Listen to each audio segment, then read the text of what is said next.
Hi guys, welcome back to my channel. నేనైతే ఈరోజు అరుణాచలంకి అయితే వెళ్తున్నాను.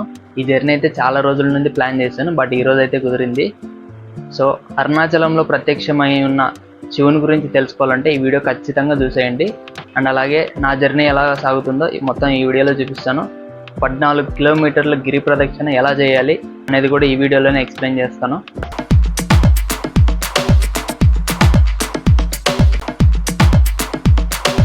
Finally reached Arunachalam. తిరువణమలైకి అయితే రీచ్ అయిపోయాను. సో ఇక్కడ రైల్వే స్టేషన్ నుండి టెంపుల్కి వెళ్ళాలంటే షేర్ ఆటోస్ అయితే ఉంటాయి, అందులో వెళ్ళండి. నేనైతే డైరెక్ట్ ఇక్కడ నుంచి ఆంధ్ర ఆశ్రమంకి అయితే వెళ్ళాను. టెంపుల్ నుండి 1 కిలోమీటర్ ఫార్ అవే ఉంది. సో నాకైతే ఒక్కొక్కరికి 50 రూపీస్ అయితే ఛార్జ్ చేశారు. ఎవరైనా కొత్త వాళ్ళు వచ్చినట్లయితే అమౌంట్ అయితే ఎక్స్ట్రా అయితే ఇవ్వకండి. నేనైతే ఫ్యామిలీతో అయితే వచ్చాను. సో అందుకని ఆంధ్ర ఆశ్రమంలో అయితే రూమ్ అయితే తీసుకున్నాము. 1 డేకి అయితే 1100 ఛార్జ్ చేస్తారు. సో రూమ్ కూడా చూపిస్తాను రూమ్ ఎలా ఉందో. రూమ్ లో అయితే 2 single card beds with attached bathroom and additional గా చాపా తిండి అయితే ఉన్నాయి. ఐ థింక్ 1 డేకి వర్త్ అనుకుంటా, ఫ్యామిలీ కానీ ఫ్రెండ్స్ తో కానీ వస్తే. ఒకవేళ మీకు కూడా ఈ రూమ్స్ కావాలంటే మొబైల్ నెంబర్ అయితే డిస్ప్లే చేస్తాను. అండ్ అలాగే రైల్వే స్టేషన్ నుండి ఆంధ్ర ఆశ్రమం అని చెప్తే, అండ్ అలాగే మీరు కానీ సాటర్డే కానీ ఇక్కడికి వస్తే మీల్స్ అయితే ప్రొవైడ్ చేస్తారు. సో టైమింగ్ అయితే 11 నుండి 3 వరకు అనుకుంటా. ఇప్పుడు నేను వచ్చిన ఈ ప్రదేశం సాధారణ దేవాలయం కాదు, ఇది అరుణాచలేశ్వర స్వామి ఆలయం. తమిళనాడులోని తిరువణమలైలో ఉంది. హిందూ ధర్మంలో పంచభూతాలలో అగ్నితత్వాన్ని సూచించే క్షేత్రం ఇదే. అంటే ఇక్కడ శివుడు అగ్ని రూపంలో ఉన్నాడని నమ్మకం. పురాణాల ప్రకారం ఒకసారి బ్రహ్మం గారు విష్ణు గారు ఎవరు గొప్పవారు అని తగువ పడ్డారు. అప్పుడు శివుడు అనంతమైన అగ్ని స్తంభంగా కనిపించాడు. ఆ స్తంభానికి ఆది అంతం కనుక్కోవాలని బ్రహ్మ పైకి, విష్ణువు కిందికి వెళ్లారు. కానీ ఎవరు చివరిని కనుగోలేకపోయారు. అది చెప్పే విషయం ఏమంటే శివుడు మహిమకు ఆది అంతం ఉండదని, ఈ అగ్ని స్తంభమే తర్వాత అరుణాచల పర్వతంగా మారిందని నమ్మకం. ఆ పర్వతం చుట్టూ తిరగడం అంటే గిరి ప్రదక్షిణ చేయడం చాలా పవిత్రం. ఈ ఆలయాన్ని ప్రధానంగా చోళరాజులు నిర్మించారు. తర్వాత విజయనగర సామ్రాజ్యం దీనిని విస్తరించింది. ప్రతి సంవత్సరం కార్తీక దీపం సమయంలో ఈ పర్వతంపై పెద్ద దీపం వెలిగిస్తారు. అది చూడటానికి లక్షలాది మంది తరలి వస్తారు. నేను చెప్పిన విషయం ఎంతమందికి తెలుసో కమెంట్ చేయండి. ఇక చూస్తే గిరివలం అయితే స్టార్ట్ చేసాము. ఇక్కడ మనకు గిరివలం చుట్టూ 8 లింగాలు ఉంటాయి. ప్రతి లింగానికి ఒక సిగ్నిఫికెన్స్ ఉంటుంది. రాత్రి టైంలో గిరి ప్రదక్షిణ చేస్తే క్లైమేట్ కూల్ గా ఉంటుంది, బికాస్ సమ్మర్ సీజన్ కదా, డే టైం ఫుల్ ఎండ ఉంటుంది. మొదటి లింగానికి అయితే చేరుకున్నాం, అదే ఇంద్రలింగం. ఇక్కడ ప్రార్థిస్తే సక్సెస్, రెస్పెక్ట్ వస్తాయనే నమ్మకం. ఓం నమః శివాయ. అండ్ ఈ మొత్తం గిరివలంలో చాలా టెంపుల్స్ అయితే వస్తాయి, వాటిని కూడా దర్శనం చేసుకుంటూ వెళ్దాం. మేము స్టార్ట్ చేసింది ఎర్లీ మార్నింగ్ 1 AM చూద్దాం ఎన్ని అవర్స్లో కంప్లీట్ చేస్తాము. అండ్ గాయ్స్, ఇంకోటి ఏంటంటే గిరి ప్రదక్షిణ ఎక్కడ స్టార్ట్ చేస్తే అక్కడ ఎండ్ చేయాలి, లేదు అంటే అది ఫినిష్ అవ్వలేదు అని అర్థం. ఇక్కడ బోర్డు చూసారా, మనం ఎక్కడ ఉన్నామో ల్యాండ్ మార్క్ రెడ్ కలర్ లో ఉంటది. నెక్స్ట్ సెకండ్ వన్ అయితే అగ్నిలింగం, మనకి రైట్ సైడ్ లో అయితే ఉంటది. ఇక్కడ చూస్తున్నారు కదా, ఇదే అగ్నిలింగం, మనలోని నెగిటివ్ ఎనర్జీని దహనం చేస్తుంది. నెక్స్ట్ థర్డ్ వన్ యమలింగం, 1.8 కిలోమీటర్ ఉంది. So let start. స్పీడ్ గా నడిస్తేనేమో 4 to 5 hours లో కంప్లీట్ చేయొచ్చు, బట్ నాకైతే కొంచెం లేట్ అవ్వచ్చు. అలా కొన్ని ప్లేసెస్లో స్టాప్ అయితే చేశాను. యమలింగానికి వెళ్ళే దారిలో వినాయకర్ టెంపుల్ అయితే ఉంటుంది. అండ్ ఇక్కడ గిరివలం చేసే అప్పుడు లెఫ్ట్ సైడ్లో నడవాలని అయితే చెప్తారు, ఎందుకంటే ఈ పర్వతాన్ని శివుడిగా భావిస్తారు. మనం ఎడమ వైపు నడిస్తే పర్వతం మనకు కుడివైపు ఉంటుంది. హిందూ సంప్రదాయంలో దేవుడు ఎప్పుడూ మనకి కుడివైపు ఉండాలి అనే నమ్మకం.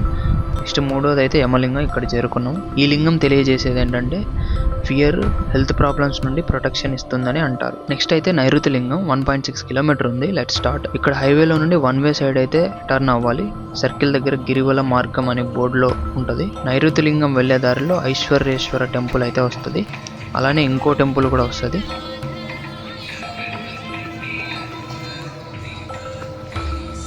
దుర్వాసాగ మహర్షి, ఇక్కడ లెఫ్ట్ సైడ్ లో చెట్టుకి ముడుపులు కడతారనుకుంటా మొక్కు కోసం, అలానే రాళ్ళు కూడా నిలబెట్టారు. ఇంకోటి ఏంటంటే రైట్ సైడ్ లో ఒక పెద్ద రాయి మీద కాయిన్స్ నిలబెడుతున్నారు, అంటే ఏదైనా మనసులో కోరుకొని నిలబెడితే జరుగుతుంది అనే నమ్మకం అనుకుంటా. నేను కూడా చాలా సార్లు ట్రై చేశాను, లాస్ట్ కి నిలబడింది. నైరుతి లింగానికి అయితే చేరుకున్నాం. ఈ లింగం ఏం తెలియజేస్తుందంటే బ్యాడ్ లక్, నెగిటివ్ ఫోర్సెస్ ని దూరం చేస్తుంది.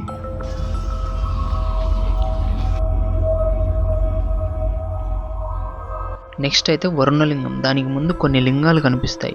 అందులో ఒకటి సూర్యలింగం వస్తుంది. ఇది అష్టలింగంలోకి అయితే రాదు. ఈ సూర్యలింగం ఏం డిఫైన్ చేస్తుందంటే హెల్త్, ఎనర్జీ, పాజిటివిటీ కోసం ఇక్కడ ప్రార్థిస్తారు. ఇక్కడైతే అరటి పువ్వుతో బజ్జీలు అయితే వేస్తున్నారు. 10 రూపీస్ ఒకటి, 2 తిన్నాను, పర్లేదు, బాగానే ఉన్నాయి. కరెక్ట్ గా 7 కిలోమీటర్స్ కంప్లీట్ అయింది. ఇంకా 7 కిలోమీటర్స్ అయితే ఉంది. నెక్స్ట్ 5వది వర్ణలింగం. ఇక్కడికి రీచ్ అయ్యాము. ఈ లింగం ఏం తెలియజేస్తుందంటే పీస్, ఎమోషనల్ బ్యాలెన్స్ కోసం చాలా స్పెషల్ అన్నమాట. నెక్స్ట్ అయితే వాయులింగం. 1.7 కిలోమీటర్ అయితే ఉంది. Let's start. మిడిల్లో ఇక్కడ ఫ్రీ రుద్రాక్ష అయితే ఇస్తున్నారు.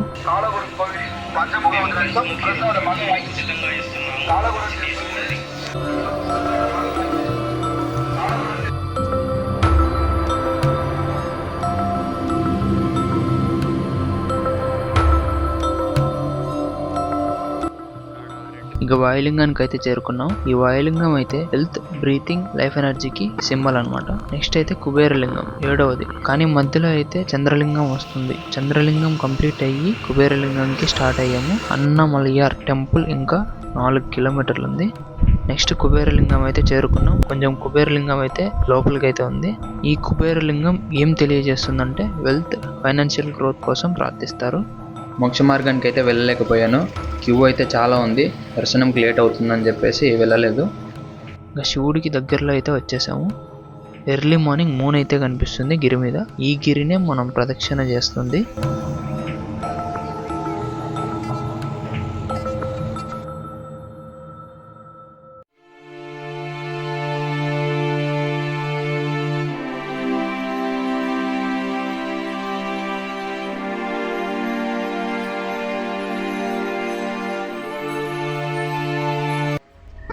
ఈ గిరివలం కంప్లీట్ చేయడానికి ఇంకా 2 కిలోమీటర్స్ ఉంది. లాస్ట్ 8వ లింగం ఈశాన్య లింగం కూడా దర్శించుకొని ఈ లింగం స్పిరిచువల్ గ్రోత్, ఇన్నర్ పీస్ అయితే ఇస్తుంది. మెయిన్ టెంపుల్కి అయితే వెళ్తున్నాం. ఇంకా ఇక్కడ నుండి 1 కిలోమీటర్ ఉంది. అదిగో అక్కడ కనిపిస్తుంది గోపురం. ఆల్మోస్ట్ రీచ్ అయిపోయాం. ఇక్కడ బోర్డులో రాసి ఉంది రాజా గోపురం దర్శనం మార్గం. So finally reached Arunachalam temple. And ఇక్కడతో మన గిరి ప్రదక్షిణ కూడా ముగిసింది. ఇక్కడ ఆర్కిటెక్చర్ మాత్రం చాలా బాగుంది.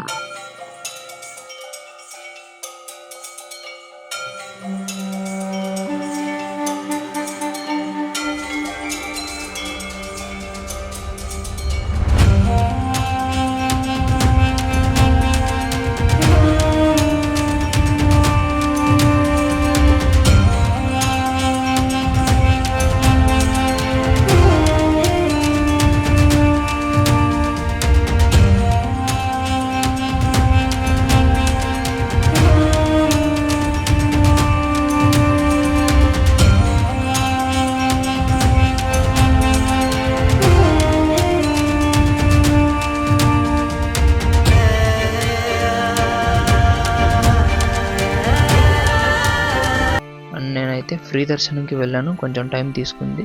సో ఫైనల్గా 10 అవర్స్ అయింది గిరివలంతో కలిపి. అండ్ ఇక్కడ అన్నదానం కూడా జరుగుతుంది, చెప్తాను వీడియోలో. క్రౌడ్ మాత్రం కొంచెం ఎక్కువగానే ఉంది నేను వచ్చినప్పుడు. టెంపుల్లో నుంచి బయటకు వచ్చాక రైట్ సైడ్లో అయితే ప్రసాదం అయితే దొరుకుతుంది. లడ్డు అయితే 5 ఉంటాయి, 50 rupees. And pulihora 10 rupees, sweet pongal 10 rupees. ఇంకా ప్రసాదం తీసుకొని అలా స్ట్రైట్ వచ్చేసాము. అలానే వెళ్తే అన్నదానం అయితే ఉంటుంది. ఇక్కడ అన్నదానం ఎక్కడ అని అడగండి చెప్తారు. రైట్ సైడ్కి వెళ్తేనేమో ఎగ్జిట్.